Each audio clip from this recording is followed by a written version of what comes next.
หนึ่งเนาะทุกคนเนาะ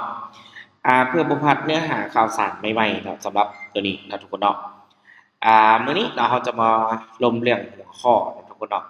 เป็นความเสี่ยงในการบริหารทุนแน่นอนเนาะทุกคนเนาะการที่เราจะประสบผลสำเร็จทางด้านการเทรดเนาะสิ่งหนึ่งหลักๆเนาะเราต้องรู้จักความเสี่ยงก่อนเนาะว่าสิ่งที่เราเฮ็ดสิ่งที่เราเทรดนี่มันเสี่ยงส่ำใดนะทุกคนเนาะ ไผที่บ่สามารถยอมรับความเสี่ยงได้ก็คือว่าบ่ให้เทรดจั่งซั้นเนาะทุกคนเนาะฉะนั้นความเสี่ยงแม่นหยังเนาะความเสี่ยงแม่นหยังเนาะทุกคนเนาะหลายคนน่าจะรู้ก็คือการเทรดเนาะถ้าเราวิเคราะห์ผิดพลาดหรือเราบ่มีความรู้เนาะความเสี่ยงที่หนึ่งคือเสี่ยงที่เงินที่เราลงทุนไปจะสูญหายเนาะความเสี่ยงที่สองถ้าบ่มีความรู้เนาะเราอาจจะเสี่ยงคนอื่นตัวต้มตัวยั่วหลอกลวงเนาะ โดยที่อาจจะอ้างว่าเจ้าเอาเงินมาให้ข้อยเทรดบ่เนาะหรือว่าโอเคเทรดในแพลตฟอร์มที่ว่าฝากเงินเข้าไปแล้วบ่สามารถถอนได้แล้วก็ปิดหนี้เนาะหรือว่าเทรดมีกำไรแล้วบ่สามารถถอนได้แบบนี้เป็นต้นเนาะฉะนั้นเรารู้ถึงตระหนักถึงความเสี่ยงแล้วเราต้องรู้จักเรื่องการบริหารทุนเนาะทุกคนเนาะทุนเป็นหยังเนาะทุกคนเนาะการบริหารทุนเนี่ยเดี๋ยวมันจะมี EP ที่เจาะลึกไปกว่านี้นะทุกคนเนาะการบริหารทุนน่ะ ก็คือยกตัวอย่างเขามีทุน100%เนาะเขาบริหารทุนเราสามารถเอาไปลงทุนได้อยู่10%นะทุกคนเนาะฉะนั้นการบริหารทุนคือมีอย่างไรเนาะจะมี3อย่างหลักๆเนาะเป็นอย่างที่ว่าเขาต้องบริหารทุนเนาะ1เนาะบันทึกและเรียนรู้เนาะบันทึกผลการเรียนเนาะเรียนรู้จากความผิดพลาดความผิดพลาดของการเทรดเป็นหยังทุกคน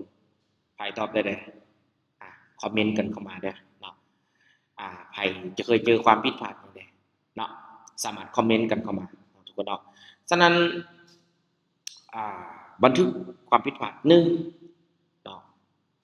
บ่เรียนบ่ฝึกบ่มีความรู้และเข้าเทรดสองเนาะบ่ตั้งโปรฟิตแล้วก็บ่ตั้ง stop loss เนาะงบ5 เหรียญเอากำไร5 เหรียญก็คือกำไร100%ยังบ่รู้เซาแบบนี้เป็นต้นเนาะบ่มีจุดหมาย เนาะอาจจะงบ10 เหรียญสร้างกำไรได้100 เหรียญก็ยังบ่เซาแบบนี้เป็นต้นเนาะฉะนั้นอันนี้คือความผิดพลาดเนาะหัวร้อนเนาะเข้าเทรดเนาะเทรดด้วยอารมณ์อิหยังต่างๆแบบนี้เนาะฉะนั้นตัวนี้คือสิ่งที่สำคัญที่สุดเนาะทุกคนเนาะต่อมาเด้การควบคุมอารมณ์เนาะทุกคนเนาะการควบคุมอารมณ์นี่เป็นสิ่งที่สำคัญที่สุดเนาะบ่ว่าจะเทรดแล้วก็คูณเงินโดยที่ว่าเราหัวร้อนเนาะเราบ่มีความรู้แล้วคูณเงิน หรือว่ามาติงเกลขึ้นไปหรือว่าเลเวลเลตขึ้นไปเรื่อยๆเนาะสุดท้ายคิดว่าออเดอร์หนึ่งมันสิบินออเดอร์หน้ามันสิบินออเดอร์ในมันสิบินสุดท้ายคูณไปจนลบไปประมาณครึ่งพอร์ตหรือเกินครึ่งพอร์ตแล้วสุดท้ายปุ่ม all in เป็นทางเลือกสุดท้ายสรุปแล้วทุกคนจะกด all in มันเพื่ออยากให้นำขึ้นคืน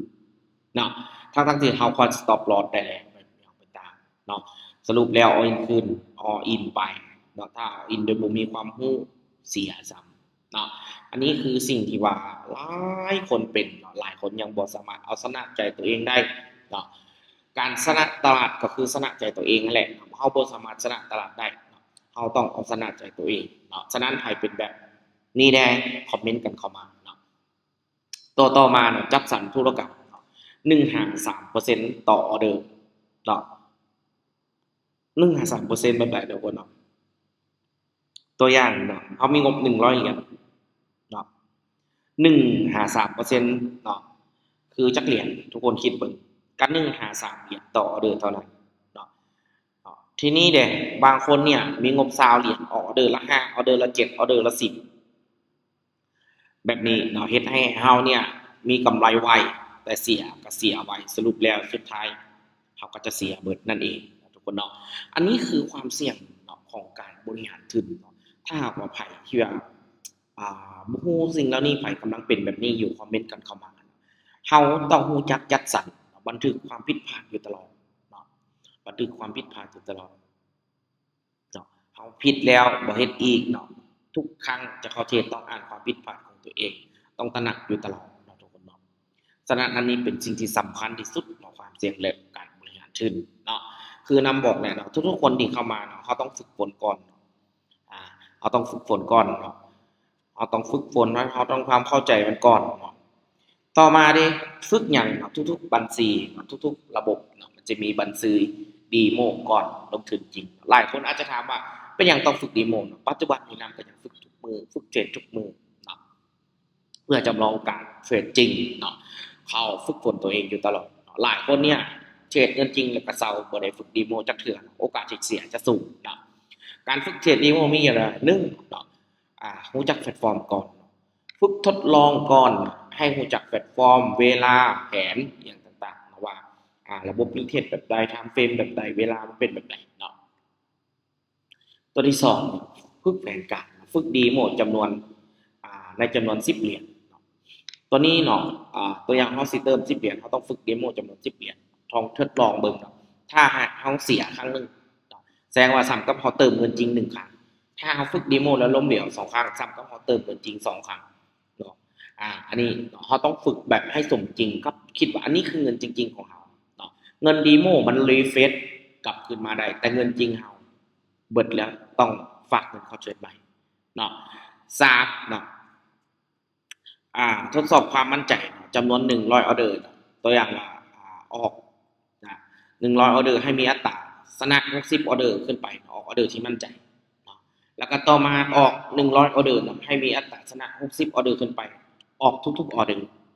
อันนี้คือเป็นอย่างต้องฝึกดีโมเนาะนำเสื้อรถทุกคนเข้ามาเนาะมือใหม่มือเก่าอย่างกระยาน